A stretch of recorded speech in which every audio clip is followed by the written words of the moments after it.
Is Ghislaine Maxwell a predator who lured young girls, then served them up to be sexually abused by a middle-aged man, or a woman being blamed for the bad behaviour of a man? They are the competing arguments in this case. Maxwell's fame or her notoriety brought hundreds to New York's federal courthouse. Her journey here was a far cry from the leather seats and luxury of her old life. The woman, who as a doyenne of British and American high society could call on princes or presidents, was today called to appear as a defendant in an American court.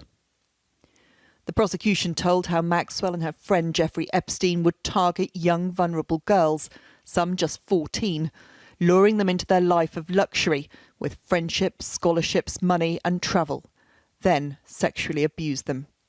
Their joint venture, a decade-long exploitation of children to satisfy Epstein's sexual demands. Ghislaine Maxwell appeared relaxed throughout the hearing. She didn't flinch when the prosecutor turned to the jury and asked them who was that woman targeting young girls for sexual abuse. She then pointed across the room and answered her own question, saying that woman was the defendant, Ghislaine Maxwell, who she described as a predator who had changed and scarred lives. Some of those who claimed similar abuse were in court with their lawyers. You know, to my clients, Ghislaine Maxwell was the all-powerful monster. The idea that she's even on trial is just surreal to them.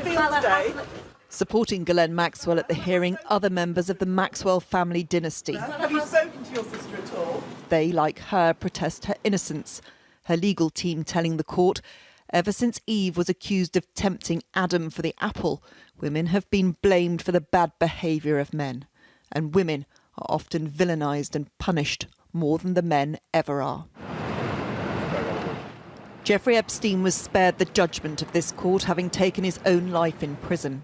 The coming weeks will determine if the rest of Ghislaine Maxwell's life will be lived in prison. Emma Murphy, News at 10, New York.